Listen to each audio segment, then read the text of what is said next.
Karen. Yes. You ever feel like something in your life knows your moves before you even make them? Something or someone? Something. Maybe someone, although that could be a whole other story, and not for this podcast. Yes to both. Okay, so the big question is, how many times can a person say, this time is going to be different, before the universe just starts nodding politely? I don't know, because I passed that mark a while ago. Apparently, some of us are very consistent, painfully consistent. Painfully. And today's guest works with the part of life that has been quietly tracking that consistency long before you ever noticed it. Oh, boy. She works with something most people don't even realize that they're already responding to subtly, constantly, and usually unconsciously. She helps people uncover why certain doors never open, why others open too easily, and why timing, good or bad, seems to follow a suspiciously consistent pattern. Now, what if I'm in one of those revolving door loops? Could she help with that? I think she might help you with a lot of that, yeah. Because once you see that pattern, Karen, you are not going to be able to claim ignorance anymore. At that point, you're going to have to own it. Oh, man. So if you've ever wondered why your instincts are right, but your results are off, or why life keeps nudging you in the same direction, no matter how much you resist, you're going to want to stay with us, because this conversation isn't going to tell you what to believe. It's actually going to quietly show you what's been influencing you all along. Ooh. And Karen, after this one, the I don't know why this keeps happening to me excuse, officially off the table. You're talking for you, right? Absolutely. Skeptic Metaphysician starts now. My name is Will. And I'm Karen. And unlike Mulder and Scully, both want to believe. so we've embarked on a journey of discovery. We've talked to people deeply entrenched in the spiritual and metaphysical world. We've thrown ourselves into weird and wonderful experiences. I even joined a coven of witches. And wait, you joined a coven? Yep, all in the interest of finding something Anything. that will prove that there's something beyond this physical, three-dimensional world we all live in. This is the Skeptic Metaphysicians. Hey there, I'm Will. And I'm Karen. Welcome back to the universe-busting episode of Skeptic Metaphysicians. Our guest today helps people understand why certain patterns keep showing up in their lives, and more importantly, what to do about them. Ooh. She blends astrology with intuitive insight in a way that's less about predictions and more about awareness, uncovering subconscious blocks, timing friction, and the unseen influences shaping decisions most of us think that we are making freely. Instead of telling you what's going to happen, she helps you work with what's already in motion so your choices are aligned, intentional, and actually yours. With that, no further ado, welcome to the show, Gabrielle Celeste. How are you doing today, Gabrielle? Hi, thank you so much for having me. I'm so excited to be on, and I just know this episode is going to be a good time. And thank you for that very kind introduction. I think I'm going to have to literally take it verbatim and put it on the website. Well, after almost 5 years of doing the show, we do have now a rate card that we share with people when they want to do things. You're welcome to use whatever you like from that. That's very nice of you to think that it was nice. It makes me feel good when people think it's a nice intro. And you can just get the recording on your phone, and when you walk into a room, just play it and then walk in. I feel very, as millennials say, gassed up. So I feel very like, oh, okay, thank you. I'm feeling myself right now. Yeah. Awesome. Well, as gassed up as you are, I listened to your show. I loved it as soon as I discovered it. Your podcast is called the Spiritual Sisters Podcast, right? Yeah. And one of the things that you do on the show, right at the very top, is something I want to do to you today. And that is basically to ask you, what are your big three astrological signs? So I have to remember, like, not to be the podcaster and like, because I wanted to ask you both this. So we're going to do a trade on, we're going to do, we have to have you on and we'll ask you the same things. Cause I was like, I listened to a couple episodes of yours as well. And I was like, okay, I'm really curious. And I'm sure you've shared it across various episodes, but maybe just not the one that I listened to. So I'm like, okay, I'm totally asking those questions as well. And I have thoughts in my mind, but I am a Cancer Sun, Pisces Moon, Pisces Rising, lots of water in my chart, which is why I named my business Astrology, in reverence of my ancestry and all the things. But yeah, Pisces Moon in the first house. So I'm a very emotional and sensitive, watery, flowy being. Wow. Well, without giving too much away, you are in good company. So, Though it's interesting because you said you're going to ask us. I just know one, like Cancer. We're going to take care of that. That's all I got. We're going to take care of that. I don't know about all the other stuff. It's interesting that you do that every show because as I listened to your show, it suddenly it clicked. Like it gives you a certain barometer, right? So that you can have the conversation in a way that makes sense when you, like, I've never asked almost any guest before what their astrological signs are. It never occurred to me. But had I done that to a certain few that I can remember, I would have gone a different way and made things much easier for everybody involved. So thank you for that trick. I'm going to start doing that from now on. So thank you for asking. All right. So let's get down to the nitty now that we've wasted enough time. We are here not just to talk about astrology, because you do use astrology, but you use it. It's not about reading your horoscope every day. It goes way deeper than that. You help people to understand what influences are working in their life, in every aspect of their life, and then help them to kind of get themselves on track to make things easier for themselves. Is that fair? Yeah, absolutely. I think initially when I started, so just background in terms of like how I even got into this work, I feel like I always knew I was intuitive, but that societal programming kind of leads you to believe like, no, like you're crazy, like that is, not possible or even a thing. But I went through this really gnarly transition. It happens upwards of up to 3 times in your life if you're fortunate to live that long. And I had gone through what's called my Saturn return. So you experience this roughly around 27 to 30, 57 to 60. And then if you're lucky enough to live that long, 87 to 90. And it's almost like an astrological initiation into adulthood. And I essentially, during my Saturn return, my Saturn is in the 12th house. It's a very spiritual placement. It's a placement that indicates that there's many members in your lineage that have, intuitive gifts. But during my Saturn return, which was at its core, my spiritual awakening, I was the fall guy for a multi-million-dollar investigation where I had basically in my 20s, she was a go-getter. She's very type A. I had built up this whole West Coast organization for a corporate 500 company. And it was certainly a divine orchestration for me to basically get out of there and essentially start doing what I'm doing now. And no one had answers for me. No one had answers for me. No one could help me. I mean, I think obviously the people around me that love me, like my parents and my family, wanted to, but it was a bigger thing that was going on. And I spoke with my girlfriend. She's a yoga teacher. She's been a yoga teacher, her and her daughter, for decades. And she was practicing Vedic astrology. And I didn't even know my birth time up until this point, but I was always very interested in it because my dad, he would watch, Walter Mercado growing up. So I was like tuned in and locked into that world as a kid. Nice. Okay, you're talking to 2 Hispanics, so we know who Walter Mercado was. He was, for those who are uninitiated, he was a very flamboyant man with flowing robes and rings on all his fingers and feathered white hair, and every Hispanic family had him on in the afternoons. Everyone. So he was my first teacher into astrology for sure. So. I mean, the GOAT, right? Iconic. And so I was always into this work, right? And I like you had grown up very Catholic, and it's just programming, you come to doubt it. So my girlfriend, she introduced me to Vedic astrology. And from then I was like, I need to know, I need to do this. And, it turns out with past life, which I firmly believe in, especially with the amount of readings that I've done, that, I was a past life, an astrologer in a past life. And since then I've used astrology as my main foundational tool to support others getting on path and what their soul is asking them to do or wants them to do in this lifetime per their soul contracts. And for me, in my belief system, I believe that your natal birth chart is essentially your roadmap in this incarnation. It's what you signed up to do. And it's a guiding post, if you will. And I've never looked back. And my business has developed based on the shadow work that I've done really heavily in the last 2 years, I would say. And now I really enjoy supporting those. I mean, I still offer readings focused on astrology and all of that, but I really enjoy supporting my clients and colleagues to better understand their subconscious mind and their shadow work and their specific flavor of that. Right.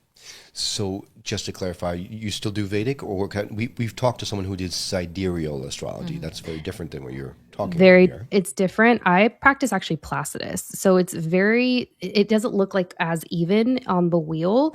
It's more split up and it's based on the numbers. So I incorporate Pythagorean numerology into my services and my readings specifically. And the reason for that is just that's how I studied. That's how my teachers taught it. And I love it. Cool. All right. Wow. Any questions? I'm taking over the entire conversation. No, I'm kind of, because I don't know much about astrology. Right. So I'm just kind of listening and learning. Like all these, even just kind of going back to the introduction, when the question you asked her, like all these different houses, I don't know what any of that even means. So. Well, you should listen to some podcasts that we have out there that we've talked to people. I know, but it's, we've done a few hundred. We have. So yes. You have. Which are all out there and available for people to listen to. That's I'm true. just saying. So, anyway, Gabrielle, what's the biggest misunderstanding people have about astrology that you experience when people come to you? I feel like, I don't know if I would say it's a misunderstanding, but I feel like pop astrology and it's like, you have sun in Gemini or you're a Scorpio, like just the traditional stereotypes kind of give us a bad rep. And I would also say, also just knowing that there's more to it than like your sun sign is a good place to start. And it's encompassing of not just like your sun placement, it's all of the other planetary, the luminary bodies in the actual wheel, and understanding that like your chart kicks off with your rising sign, which is your ascendant, which is the northeast, southwest. It's like if you're looking at it directly, it's like in the western part, if you're looking directly at the chart itself. And knowing what your rising sign is kicks off the chart and the other 12 houses. And those houses essentially represent different areas of life. So understanding how it all comes together and the synthesis of the luminaries, the houses, and the signs really makes up your own specific flavor and cosmic blueprint. So I feel like pop astrology, it's a very limited view of what astrology actually is, but I think that's what most people are familiar with. Okay. Right. Okay, so, we hear it a lot, I got my chart done, or you should get your chart done. Where does the chart, like, what is the chart? Like, what does that come from? Is that just like what was happening in the solar system when you were born? Like, what does the chart mean? Yeah, exactly. So it is a picture of the sky at the exact moment of your birth. And you can put it into a system like OG astrologers. I am not that skilled, would quite literally like map it out, and be able to like hand draw it out. And I feel like that was quite popular up until the 70s, if I recall in my studies. Not saying that people today can't do it. I just don't know if it's as frequent because we do have these automated systems available to us. But essentially you pull your exact time of birth, your place of birth, and your date of birth, and then it's going to cast that chart. And the chart itself doesn't change. It follows you for your incarnation in this lifetime. It can speak to previous lifetimes. And if you don't know your exact birth time, because I know in some states and some countries, it's not really recorded. I'm in California. I was born in California, so I'm very fortunate to have that birth certificate, the time on my birth certificate. But astrologers can use noon. We normally use noon. And then there's this process and it's quite detailed. And I would highly advise going to a well-rounded and practiced and versed astrologer to basically execute what's called rectification. And so they kind of deduce what potential time you were born at based off of really key important dates in your life, like marriage, having your first child, and so forth. Oh, that's another whole rabbit hole we can go down. Holy moly! I'm just going to reveal it. I'm a Gemini sun. And did you know that? I was like, yeah, that's on brand. That makes sense. And now knowing your background, I was like, oh, it's so fitting. I love this for you. Yep. Gemini sun, Libra rising, Libra moon. How do you know all that stuff? Because I know astrology. I go, how many times I ask someone what their birth date is? Yeah, but you don't I know ask them exactly. like all the other things. No, I don't. You have to go more into detail. You have to pull your chart. But I've pulled my chart, I don't know how many times. But, really? Yeah. Wow. Yep. I didn't know. Oh, I love that Libra moon. Oh, not that I don't like the other two, but I'm like, oh, that's so special. Love that for you. It's not like short bus special though, right? Like, No. Okay. I just, I actually wanted to pay you a compliment that I think both the work that you're both doing and the podcast that you're doing is such an act of service, and it seems like you really enjoy it. And I also appreciate of you, Will, that, it's there's not as many men in this space, and also just men in general that like, for me, that really resonate. So, and we'll get into this on my show, but just like you being open to the work, being familiar with these topics, just like being in the know and with it, like that's really cool. Well, thank you. That's nice of you to say. I wasn't always like this, believe me, but the show has helped a lot for sure. But I've been in astrology since I was in my 20s. Yeah, and you had your whole time of exploration. You did all that stuff. Yeah, I did. Yeah, but at the time, it was because I wanted all the toys. I wanted to astral project. I wanted to past life regressions. I wanted to do all kinds of stuff, healing people, things like that. Now it just a very different motivation. But you don't want that stuff anymore? You know you do. I mean, if I get it along the way, sure, but I'm not actively trying to seek it out. Now it's for a different reason. But okay, so which one of those, you mentioned pop astrology, people think your sun is who you are, right? And so, oh, you're a Gemini. Oh, Gemini, this is how you're going to be, right? You're two-faced, you're whatever, all that kind of stuff. Which one of those three do you feel is most like somebody in a general sense? I know it's a difficult question, but in a general sense, which one seems more like the person? Yeah, I mean, I go back and forth between the sun and the rising. So the way that I read it and I interpret it and how I just blend all of my modalities and my gifts together is I see the sun as your ego in your chart, and I see it as where there's the most potential for your light to be cast and for you to go through those ego deaths, and where you're going to find maybe reprieve for that. I see the moon as, I'm going off the big three. The moon is your emotional layer of consciousness. It's your psyche, it's your inner world. But I also see the rising sign as the truest expression of your soul. And it's almost kind of like that energy that you pick up when you meet someone. And I think the example that I like to use in readings is, it's like you're a Gemini, but you're really not a Gemini because you're a Scorpio rising, and your Scorpio is really what people are picking up off of you. So you can have definitely those two dichotomies, but people are going to, at least as you interact with them, feel more of the Scorpio than maybe the Gemini. And I would say probably rising sign. And I've heard that, rising or moon, I forgot which one is which, but one of them is more about how you see yourself versus the other is how people see you. Is that true? Yeah, the moon, I would say, is how you see yourself, and then the rising, others seeing you. Okay. All right. So how is it that the sky or the galaxies, I knew you were going to ask this question. like someone, so to the point where being born at a certain time, a certain day can affect you. And then after that, I would imagine, because we have billions of people on the planet, would that mean that everyone born at the same time on the same day is the same or very, very similar? Well, not, because they're different places and things like that. So the places also, so it's not just the date and the time.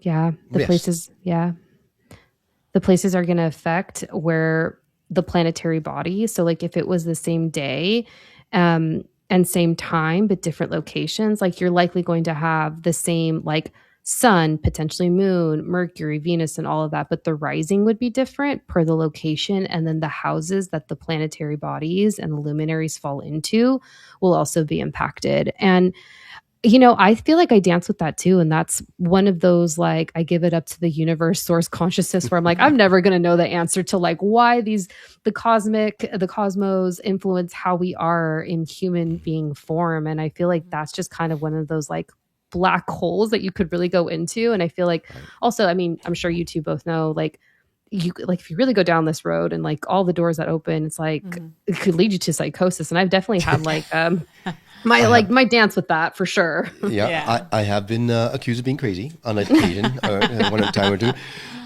So as a pragmatist at heart, I've thought that question has crossed my mind several times, and my attempt at explaining that is something as simple as the water molecules inside of us. For example, the moon controls the tides of the planet. Gravity, so it definitely, the people, the police say that when the moon is full, that's when they get the most amount of calls, right? So most babies are born. It affects us by the pull of the gravity of the moon. So perhaps there is a gravitational pull in each one of these heavenly bodies that impact us the minute that we're born, based on where they were in the sky at the time of our birth, by affecting the water molecules or whatever it is inside of our bodies that are affected by things like the moon and the tides. Yeah. I hear, yes. What he said. Just my feeble attempt. Who knows? But the biggest question mark, though, is how it influences you so much in the future. Like in the intro, we talked about how you help people to put themselves in the best position for success in their lives and things like that. How there are now not only a bazillion planets, but now there are comets and asteroids and moons and stars and houses. And how does all of that help you to guide someone to be the best they can be? Yeah.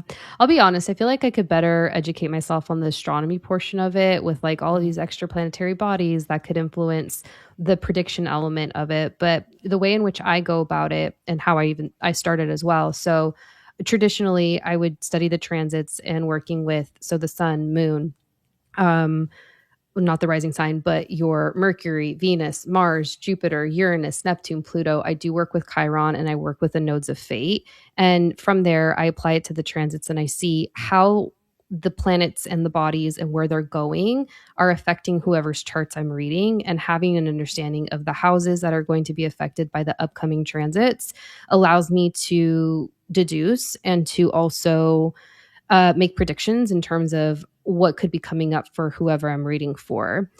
I started with astrology and I quickly realized I have a very open third eye.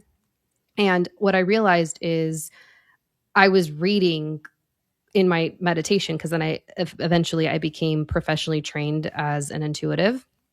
And what I recognized in my deep meditation, what I was seeing for someone coming up was actually the energy of what the planets were going to be doing and how they would be affecting them.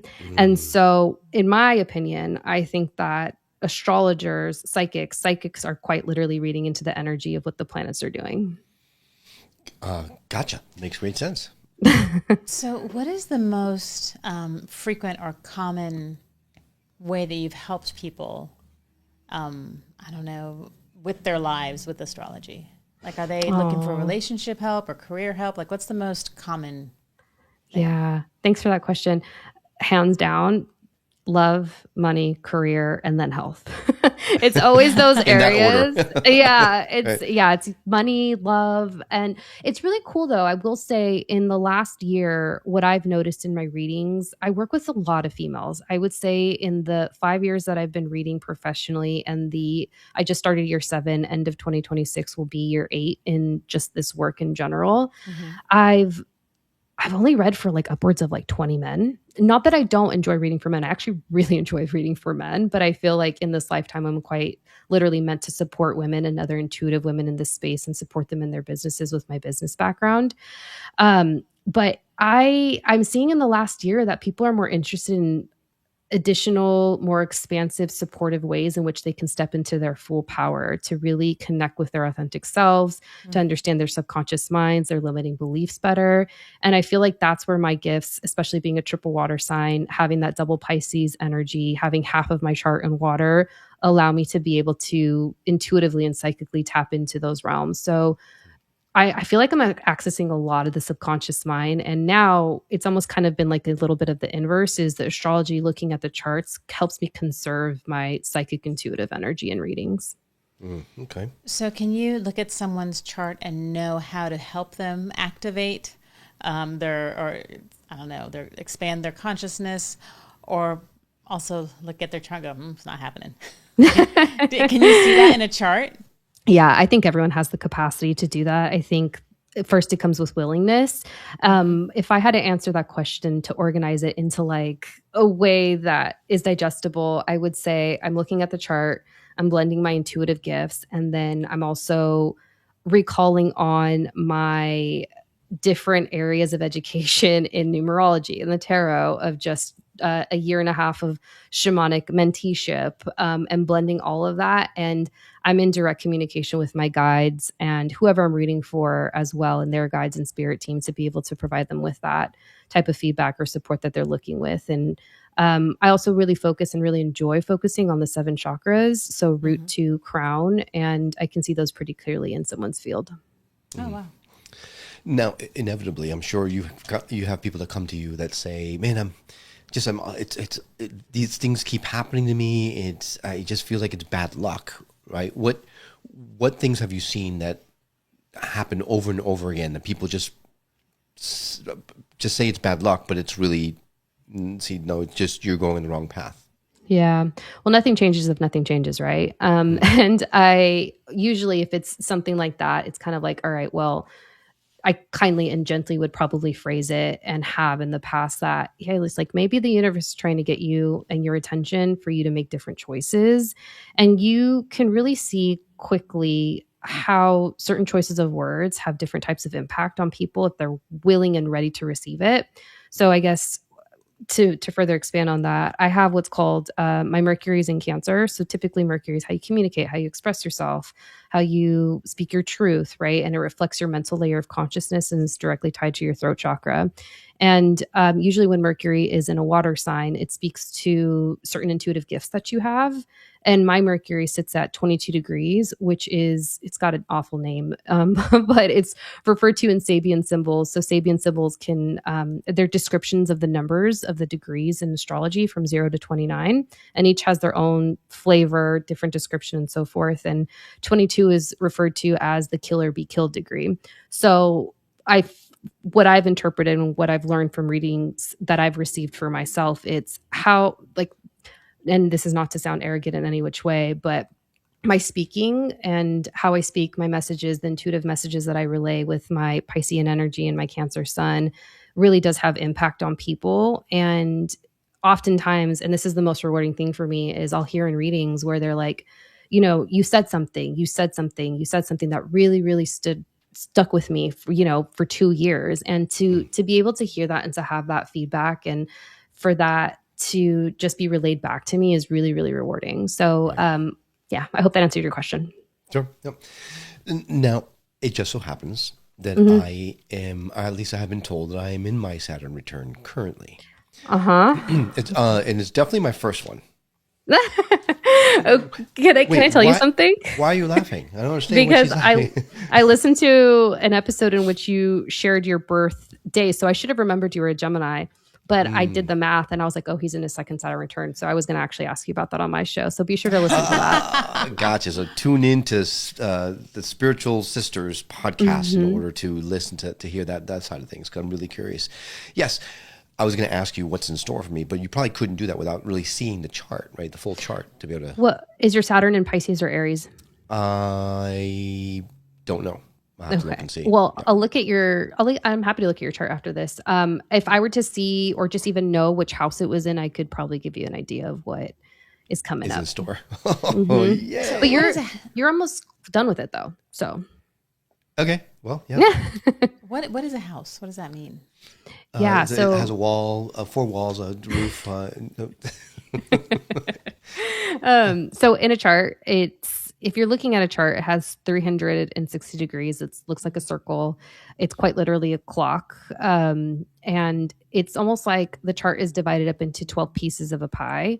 And think of the earth of like being in the middle of that like piece of the pie, if you will.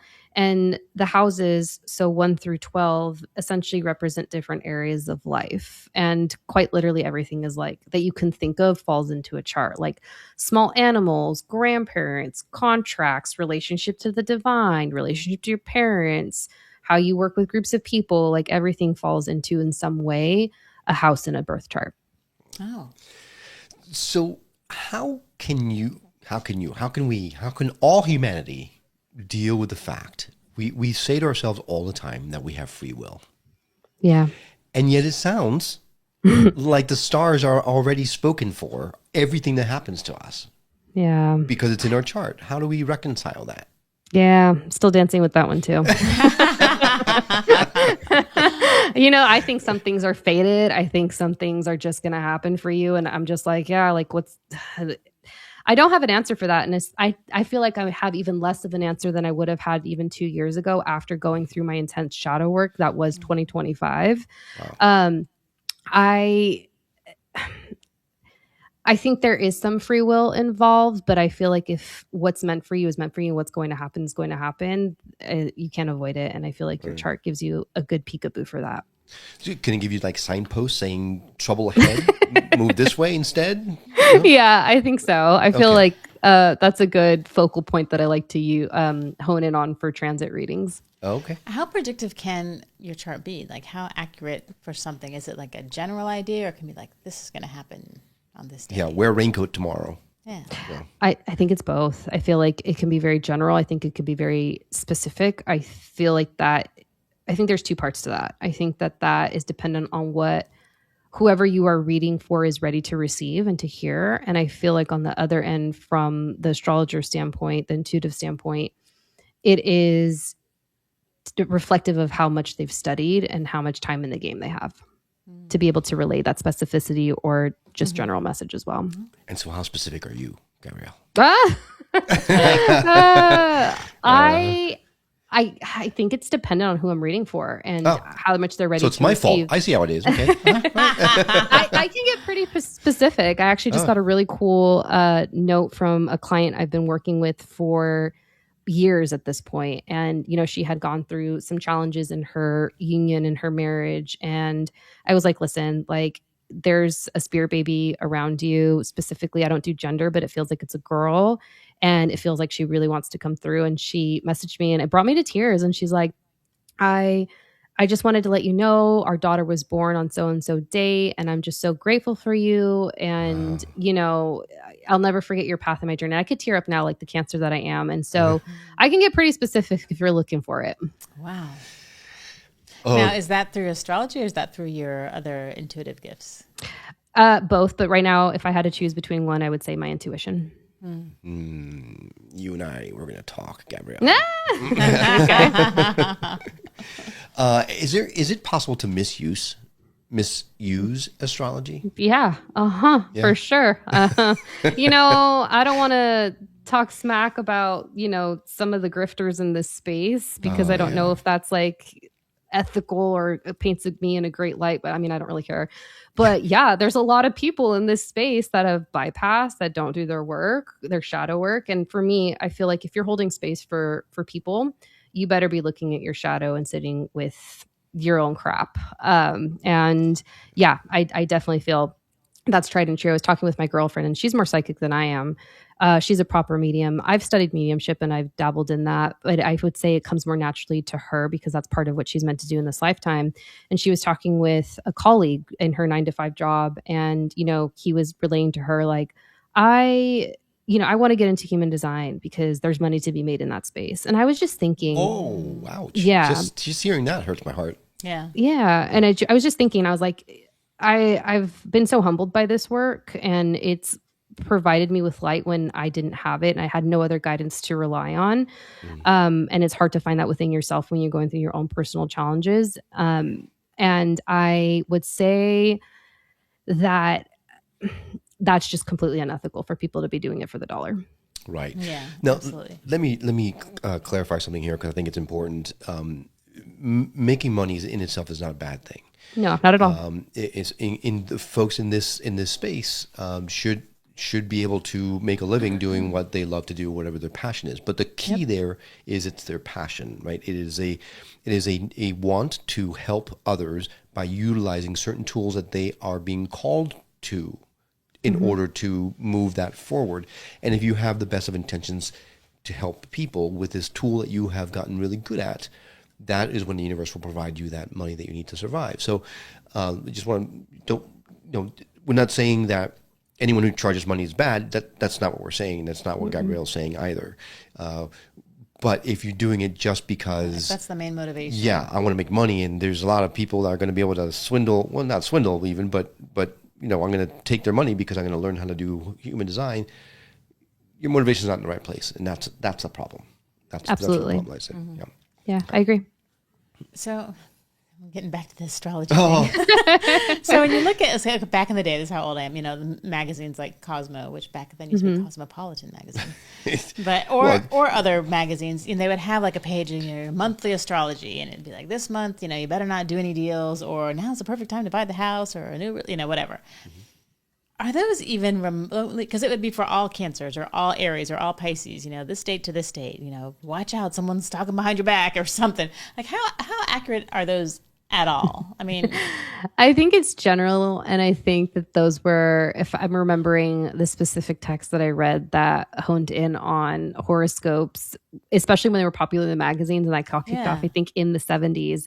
And I feel like they based it, if my memory serves me right, on sun sign. And that goes back to why the rising sign is so important.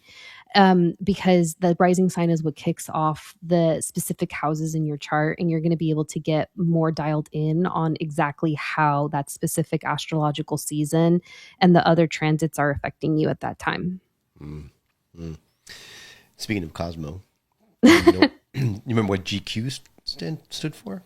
Because Cosmo was really... Gentleman's Quarterly. There you go. You got it. Yeah, nice job. Nice job. I don't know where I pulled that out. We are totally dating ourselves now. Sorry, Gabrielle. Back in the day when we would cobble into the stone our magazines. Yeah, that cuneiform was really good at the time. Cuneiform in cursive, even better. All right. So, Gabrielle, a question that's been nagging at me because, for reasons, if someone doesn't truly buy into astrology, like they're like, okay, is it still going to work for them, or is it still going to affect them, or do you have to have a belief system in it for it to work? I think it's a little bit of that. I also think that it relates maybe back to that specific person's consciousness at that time and how much they maybe have or haven't expanded. And I feel, and this is not to call anyone out, this is just my general observation as a seer, is that I usually see that, there's a lot of ego death and ego involved for people to maybe not be as open as they could be. And that's not to hate. I just think that, also here, I like to caveat to that. Not everyone signed up to be conscious in this lifetime. So I feel like the people that it's meant to speak to, it'll speak to, and, Gotcha. Yeah, it goes right along with new reality, right? Yeah. Different paths. Exactly. Maybe something else will resonate, I have this theory. Ooh. Yes, I have this. Do you now? I do. I have this theory. Oh, boy. You know how when you're born, your astrology is the picture of the map in the sky the moment you were born. But then there's also numerology, and then there's also human design. There's also all of these different things. And if you go down, they're all eerily good at kind of outlining who you are as a person if you go into that kind of stuff, right? I feel that we go through, as we're being born, the moment of our birth, we are surrounded by different layers of quantum energy that impacts us. And each layer is one of these tools. Here's your astrology layer. Here's your human design layer. Here's your... And so only by taking all of it as a whole will you be able to truly know who you are. It's a theory. Yeah. It's a bad theory, but No, it's a theory. it's not bad. No, there are no bad theories. Okay. Well, maybe there are, but not that one. Oh, glad you don't think it's bad. So, It's like a lot of work, though. we are quantum beings, right? Yes. I'm just saying. Right.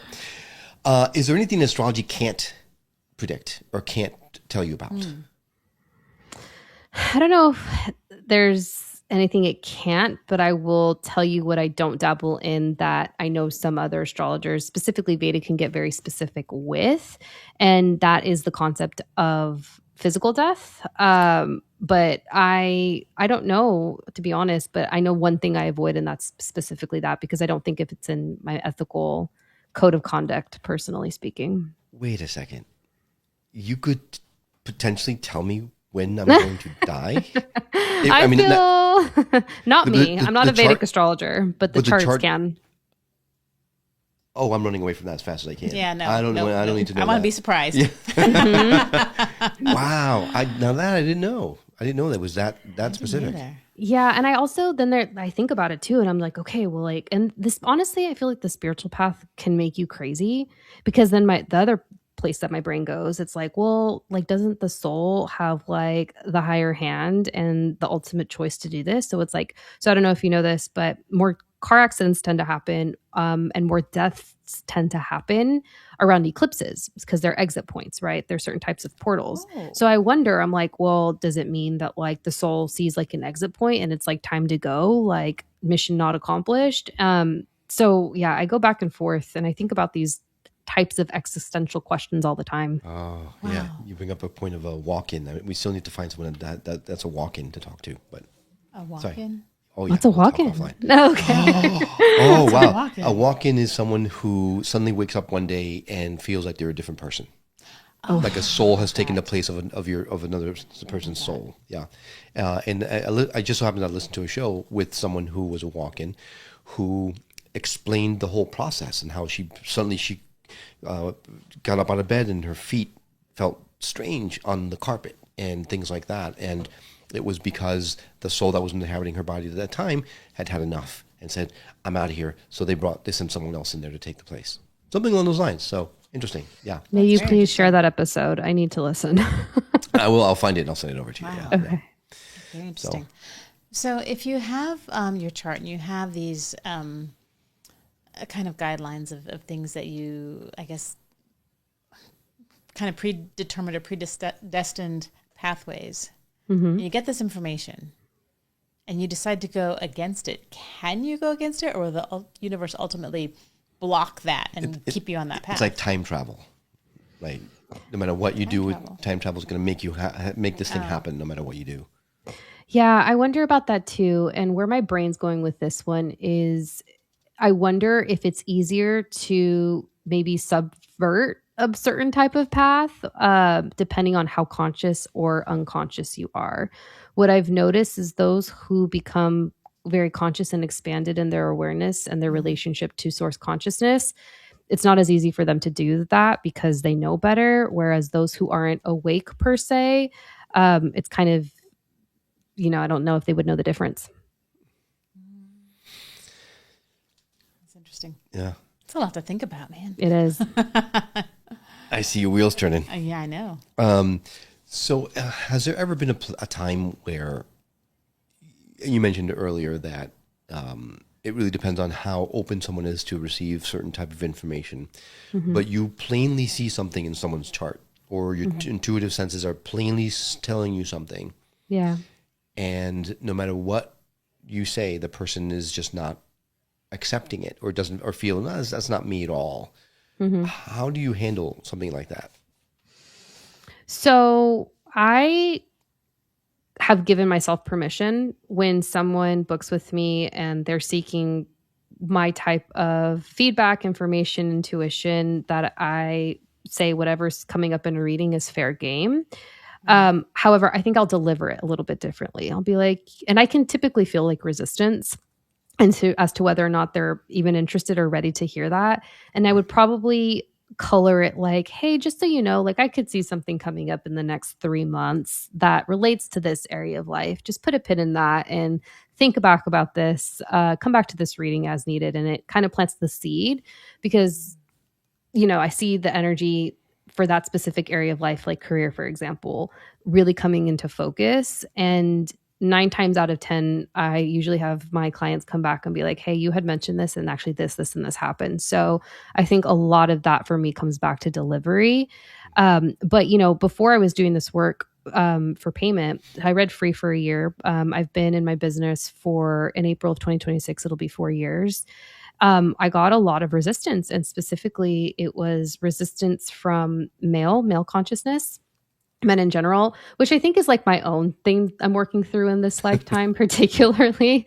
And for me, it was a full-on test to just be like, trust what you're getting, standing your authenticity, your power, and your truth, and keep it moving. And I'm so glad that I did. And so I treat, I think every reading based off of like it's definitely tailored to whoever I'm reading for. I'll say that. So on your website, you have a place where people can go and take a look at what's coming up this year overall in general, right? Yeah. Not that I want you to give away everything, but is there something that's really sticking out that you want to make sure everyone who's listening or watching knows to be prepared for? Oh boy. Yeah. So at time of recording, it's January. So I will share the big months of this year. So February of 2026 and August of 2026, those are eclipse months. And we're wrapping up the whole Virgo Pisces axis, which Virgo, Pisces, and Scorpio tend to have really challenging karma. And for me, I read that as like the axis of ending, since Pisces is the 12th sign. Virgo's is 6th, and it's right in the middle. So it's kind of a flavor of like really shedding and letting go of like whatever is no longer serving you. And ironically enough, the first eclipse happens this year on the 17th of February, which is a lunar eclipse actually. And it's the Chinese New Year.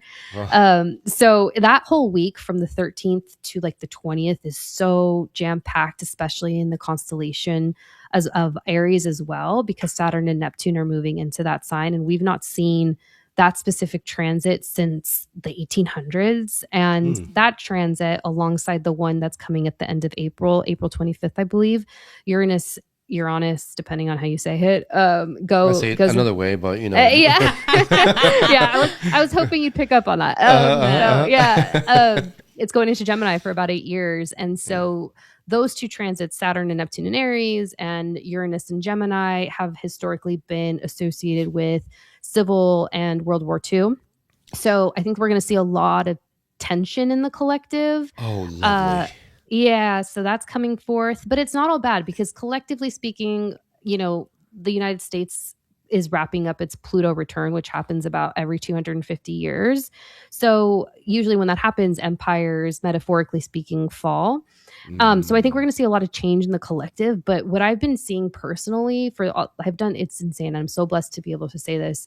I've done somewhere of like upwards of like close to 60 readings in the last 2 months. I've really seen, like so many people are going to have a really phenomenal 2026. And I think it's because 2025 was predominantly the Chinese year of the snake. So lots of shedding. And then the fire horse is like a lot of fast paced energy. It's new, it's creative, it's resourced. And I think everyone is going to feel 2026 a little bit differently, but it's, I think, overall going to be a great year. And then the final two transits I want to speak to are October and November of this year as well. And we're going to be having a Venus and Mercury retrograde in Scorpio.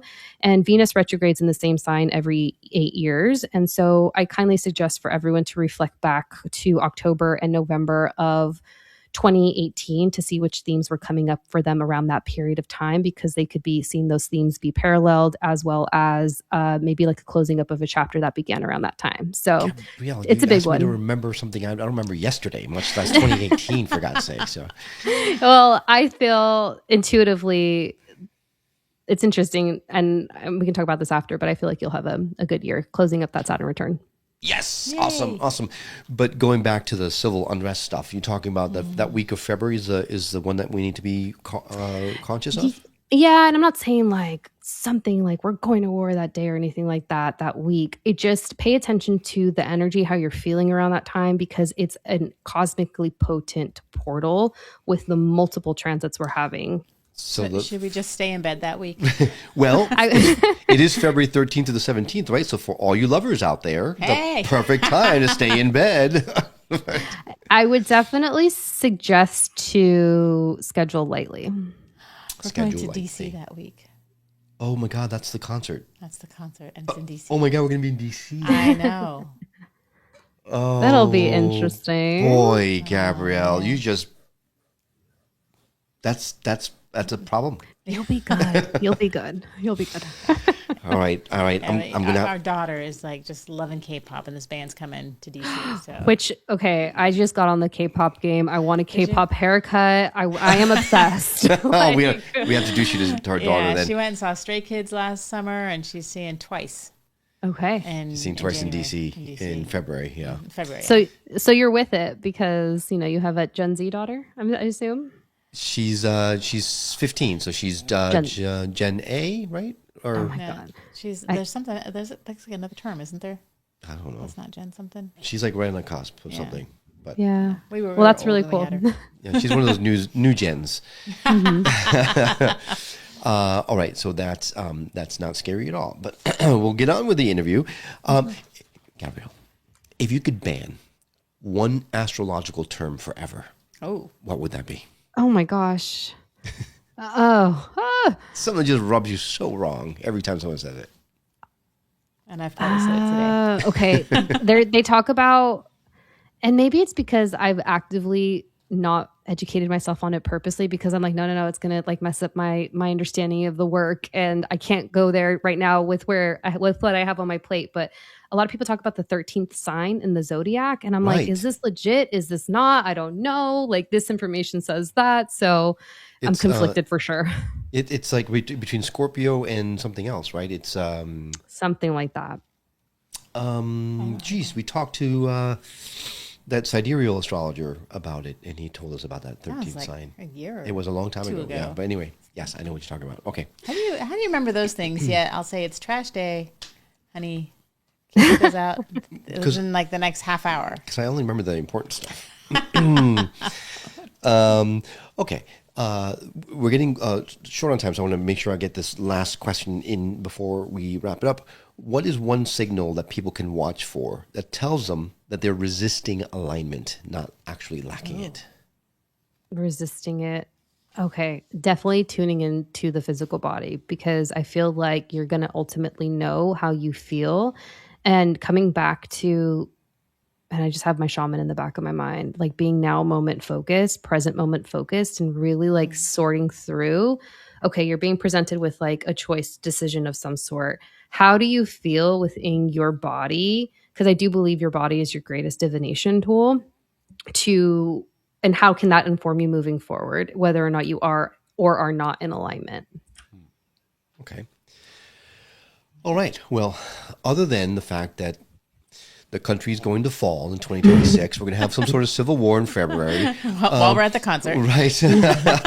Is there anything else you want to make sure that you tell the audience so that we don't miss it? Yeah. Well, I mean, first of all, thank you for having me. I'm so excited. I so enjoyed this podcast. Thank you. Likewise. Yeah. I feel like fear is like wanting to be talked about. Fear can be your friend. Fear is false evidence appearing real. And identify where fear is coming up for you and whether or not it's just really trying to hold you back from jumping to that next level of consciousness, that higher level of consciousness, and you essentially becoming that next best version of yourself. I feel like you calling me out. Thanks, Gabrielle. I was thinking the same thing. I got it. Wow. She is intuitive. So called out. But all right. Well, if someone wanted to get a reading from you or wanted to get in touch with you or listen to your podcast or anything like that, what's the best way for someone to start that process? Oh, thank you for that as well. So yeah, I can be found at Agua Astrology for my business page. The podcast page is at the Spiritual Sisters Podcast. My website is www.aguaastrology.com. And on there, I have a varied amount and different tiers of readings. So I have an Etsy shop as well, and I'm Agua Astrology on there too. But you can book readings with me on there. I do one-to-one shadow work coaching. So we go into your subconscious mind over a 6-week period and we get a lot done. It's like spiritual therapy, so to speak. And yeah, you can listen to my podcast. That's a resource. It's our, what we like to refer to as like our way of service and giving back to our community. And yeah, I do the show with my sisters and it's so fun. And it's fun to be on the spiritual journey and awakening with my family because they don't have a choice at this point. And yeah, I'm around. Yeah, no, you're very blessed to have someone to go do that with, because my family, not so much, except for this family. My first family, right? The family that I was born to is not quite on board as we are. But all right, we're going to add a direct link to your website in our show notes. So if you didn't have a pen in that particular point in time, all you need to do is go to skepticmetaphysician.com, go to her episode page. You'll find that link in there, so it's easy for you to reach out to Gabrielle. This has been absolutely wonderful. Thank you so much for coming on and scaring the bejesus out of us. Yeah, well, I learned a lot. No, I know. Holy cow. Me too. Thank you for that. Yeah, very much. And we'll definitely be in touch because I need to know about me. Let's do it. Wow. So, all right. Thanks, Gabrielle. It was a pleasure meeting you. You as well. Thank you. Okay, well, that does it for this episode of the Skeptic Metaphysicians. Thanks for coming along on this journey beyond the veil. If you're enjoying the ride, don't forget to visit us at skepticmetaphysician.com to dive even deeper into the world of metaphysics and spiritual awakenings. Follow us also on your favorite social media platforms. We're always sharing mind-expanding content and behind-the-scenes fun. And if you're craving connection with like-minded seekers, join our community. The link is on the show notes. And hey, if you're feeling the vibes, help others find us by leaving a review on Apple Podcasts. It makes a huge difference, and we would be so grateful.